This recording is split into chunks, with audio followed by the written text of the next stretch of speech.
Anime Magazine 13. Mientras más dudas existenciales haya, más nos crece. El magazine, por supuesto. One Piece vs Twitter, lo que gana un Seiyu y muchísimo más. Sean todos bienvenidos al inicio de la segunda temporada de Anime Magazine. Esa sección que solo el 1,9% pide, pero que todo el 100% necesita, puesto que nos encargamos de recopilar todos esos datazos curiosos que rodean el extravagante, pero interesantísimo mundo de los monitos japoneses. ¿Quieren saber más acerca del anime y el manga? ¿Desean ampliar sus conocimientos anime mientras intentamos averiguar por qué Twitter sigue haciendo el ridículo? Si es así, nos complace informarles que entraron al Classroom indicado. Sin más dilataciones, traigan sus sillas gamer y muñecos inflables de Fonsla, pues la dosis de culturización quincenal está a punto de comenzar. ¿Qué es un time skip? Mientras disfrutábamos del increíble resumen de la primera temporada de Anime Magazine, que por cierto tienen que ver si aún no lo han hecho, nos percatamos que tenemos tiempo sin comentar plot devices del anime. Es por ello que decidimos inaugurar esta nueva edición hablándoles acerca de uno de los recursos argumentales más populares y usados en la industria, el time skip. Pero no se preocupen, como siempre nuestros redactores filipinos les trajeron a todos ustedes una explicación fácil de entender. Tal como lo dicta su nombre, un time skip, o salto temporal para los panas, es un elemento utilizado por un creador con el fin de agilizar su historia a través de saltos temporales que se encargan de omitir ciertas eventualidades y traigan consigo elementos nuevos a la trama. Asimismo, los saltos temporales son usados a menudo con la finalidad de darle una evolución a los personajes, ya sea en diseño, edad o habilidades. Un ejemplo claro es el salto de 2 años que tenemos de Naruto chiquito a Naruto Shippuden, donde podemos apreciar un claro crecimiento en los personajes, quienes pasaron de ser unos niños mecos a convertirse en unos adolescentes de habilidades mejoradas. Hasta la Sakura se volvió menos inútil en ese lapso de tiempo. Por otro lado, tenemos a One Piece, otro gigante del shonen que también usó un time skip de 2 años, tiempo que utilizó el maestro Oda para engrandecer las cualidades de Nami y poner mamadísimo a Usopp. Sin embargo, no necesariamente tienen que ser 2 años. De hecho, puede ser todo el tiempo que el mangaka considere necesario, como podemos apreciar en el mítico manga seinen Claymore, donde se usó un time skip de 7 años. También podemos considerar a este elemento narrativo como una especie de separador que sirve para finalizar una etapa en la historia y dar arranque a otra. Y eso es todo lo que deben saber para entender un time skip. No se preocupen, por los momentos aún no tenemos planeado ninguno para el magazine. ¿Cuál fue el primer anime doblado al latino de la historia? Nos encanta leer las preguntas que nos dejan en comentarios, pero ¿saben qué nos gusta más?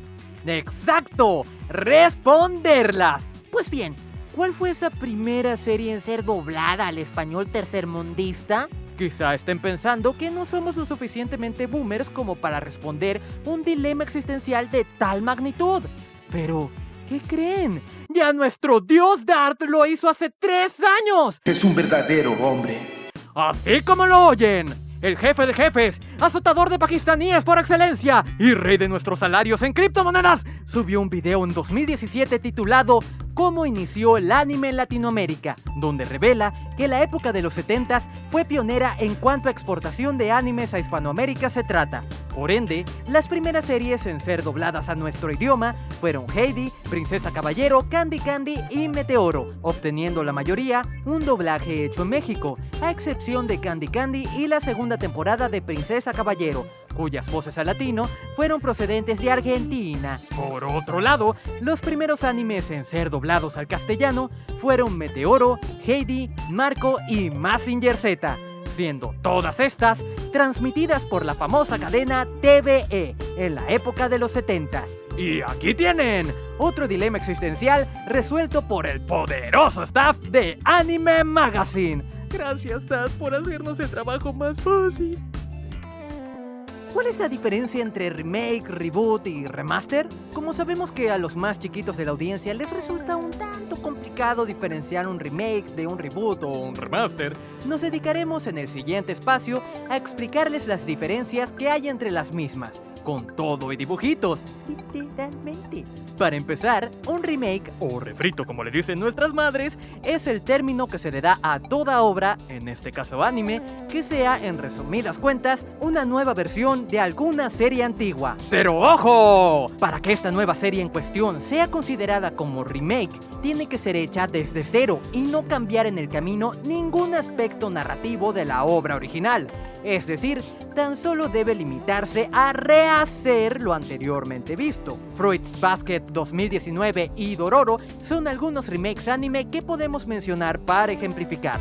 Por otro lado, tenemos los reboots, que en esencia son nuevas versiones de algo viejo, como los remakes, pero con la gran diferencia de que este tipo de readaptaciones solo toman las características más importantes de la obra y en base a ellas crean una historia totalmente diferente, o lo que es igual, reinician el universo narrativo con la finalidad de traernos una serie que se distinga de su antigua versión o en algunos casos que sea mucho más fiel a los acontecimientos vistos en el manga o material original. Para ilustrar estos dos casos, tenemos a Revolt of Evangelion y Full Metal Alchemist Brotherhood. Hunter x Hunter 2011 desde nuestra perspectiva entra más en la categoría de remake.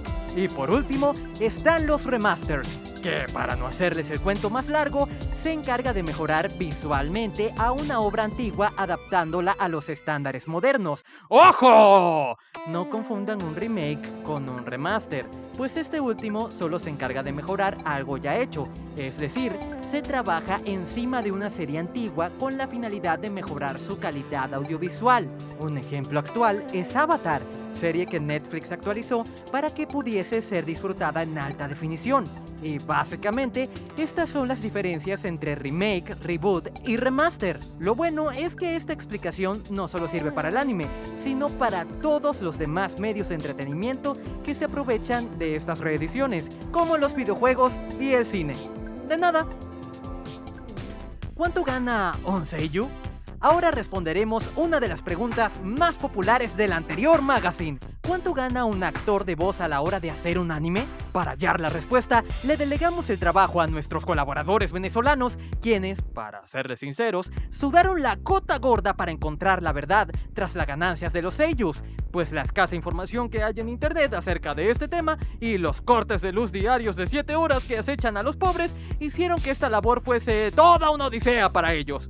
Sin embargo, nuestros queridos guerreros venecos hallaron la luz al final del túnel, y nunca mejor dicho, su viveza los llevó a investigar directamente en páginas japonesas, donde, gracias al poderoso traductor de Google, pudieron hallar la respuesta. Resulta que los seiyus son bastante populares en Japón, tanto que pueden considerarse como celebridades o idols, e incluso suelen aparecer en varios otros medios como la música, videojuegos, radio o televisión. Todo esto bajo la dirección de una agencia, la cual es la encargada de administrar sus respectivas carreras, haciéndoles llegar ofertas de audiciones y contratos a los actores. Y como es obvio, mientras más popular y veterano sea el seiyuu, mejor cobrará.